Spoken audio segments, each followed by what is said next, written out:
O general Freire Gomes, antigo comandante do Exército, foi fatal no longo depoimento que ele prestou na última sexta-feira. Um depoimento de praticamente 8 horas, no qual ele respondeu todas as perguntas, e foram 80. Por que ele respondeu tudo? Porque ele é só uma testemunha, ele teme virar o investigado. Então ele arrebentou para Bolsonaro e para os outros generais e para várias outras pessoas que compunham aquela organização de ataque às instituições republicanas, que por conta disso o Bolsonaro será preso. Os advogados de alguns militares estão dizendo que as investigações ainda nem começaram direito e já tem gente com as malas prontas para serem presas. Não estou brincando, porque no depoimento o Freire Gomes confirmou que o Bolsonaro sabia de tudo e nada fez. E eu quero que você coloque nos comentários o que você achou dessa informação dos advogados que as investigações ainda nem começaram. Quem você aposta que será preso? Se você quer a prisão do Bolsonaro, deixa o like e se inscreva no canal. O Freire Gomes, pessoal, como eu falei inicialmente, ele foi comandante do Exército na época do governo Bolsonaro.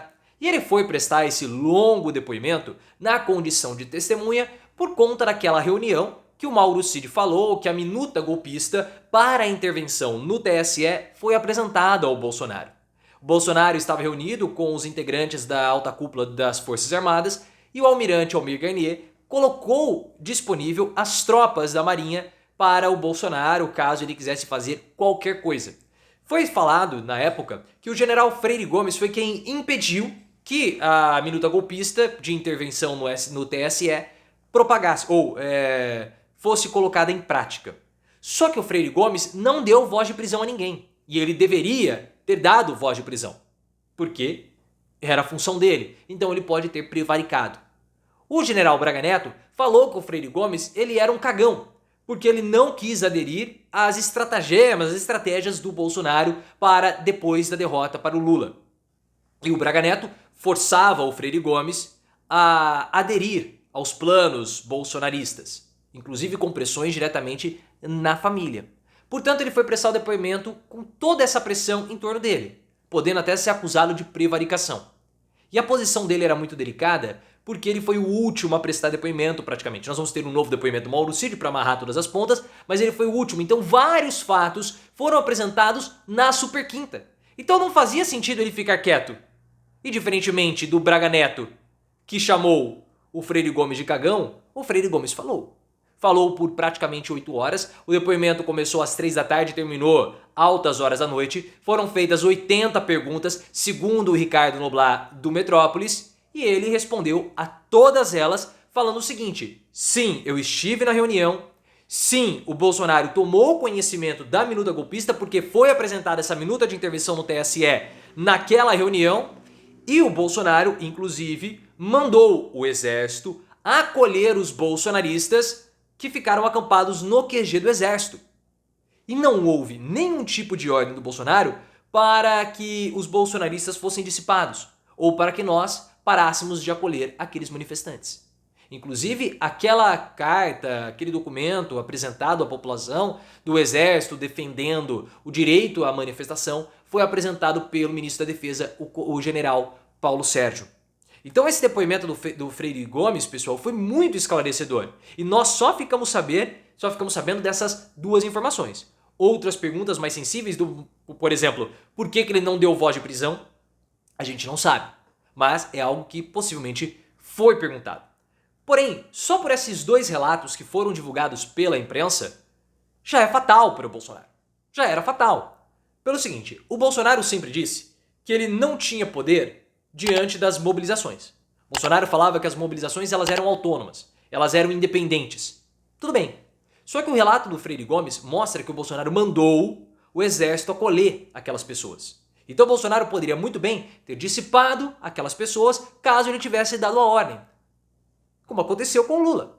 As pessoas ficaram lá, houve o 8 de janeiro, o Lula falou para tirar as pessoas, os comandantes do exército falaram, não, pera lá, vamos tirar amanhã de manhã, porque agora tá de noite, pode dar algum problema. E foi o que aconteceu. O Bolsonaro, então, ele tinha poderes para evitar o que poderia ter acontecido, mas ele não evitou. E mostra também que o Bolsonaro, apesar de sempre ficar com falas dúbias, no sentido de nunca ter dado uma ordem direta, ele sabia de tudo.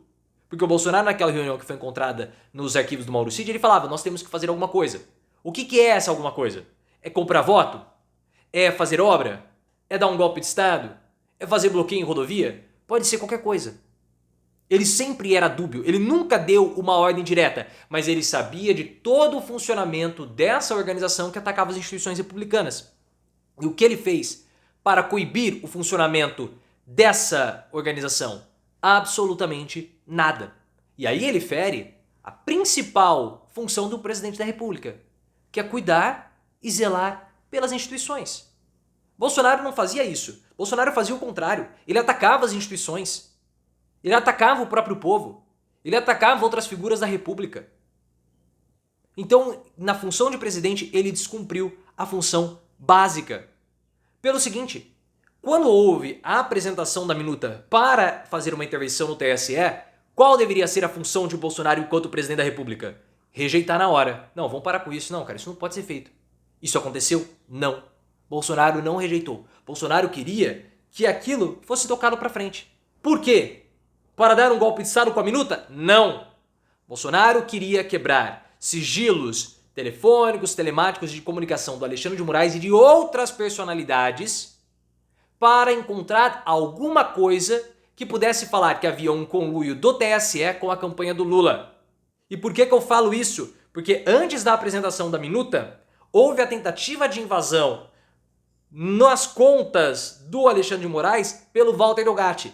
Walter Delgatti, contratado pela Carla Zambelli para quebrar sigilos, para invadir contas de e-mail do Alexandre de Moraes, porque o Moraes era o presidente do TSE.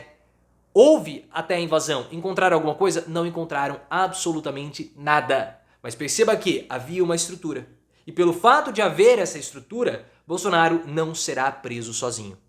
A prisão de Bolsonaro vai provocar um efeito cascata e vários outros serão presos com ele, porque ele não agia sozinho. Bolsonaro tinha toda uma equipe, uma organização criminosa que atuava dentro do Palácio do Planalto para cometer todos esses delitos.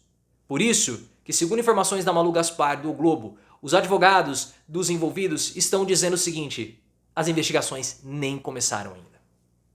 Nossa, mas nós já tivemos... Nem começaram. Haverá uma parte 2, possivelmente. Eles estão dizendo o seguinte: nós ainda não tivemos acesso a todos os autos. Nós ainda não tivemos acesso principalmente ao depoimento do Mauro Cid.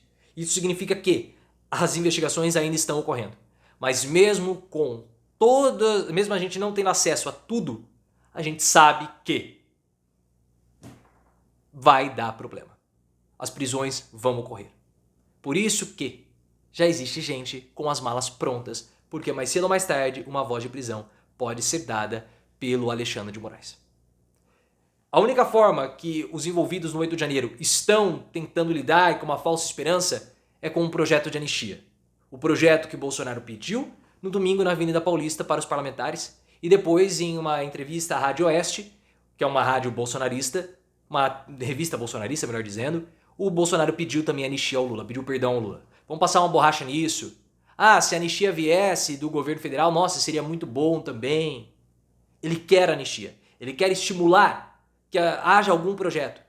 Mas ele nunca fala que é para ele, né? Ele fala que são para os outros. Nossa, filhos de órfãos de pais vivos, né? Pessoas lá com Bíblia na mão pegando 17 anos de prisão. Nossa, que coisa, né? Que coisa.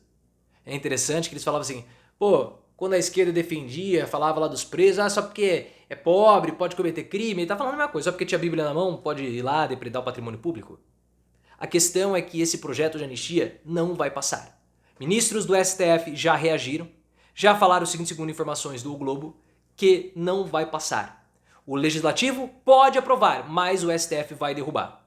Os ministros enxergam toda essa mobilização em torno da anistia como uma forma de mobilizar as bases bolsonaristas, e só, porque já existe um precedente contra essa anistia, que foi o Dani Silveira, o deputado federal. Bolsonaro quis dar lá um indulto ao Daniel Silveira, o STF derrubou.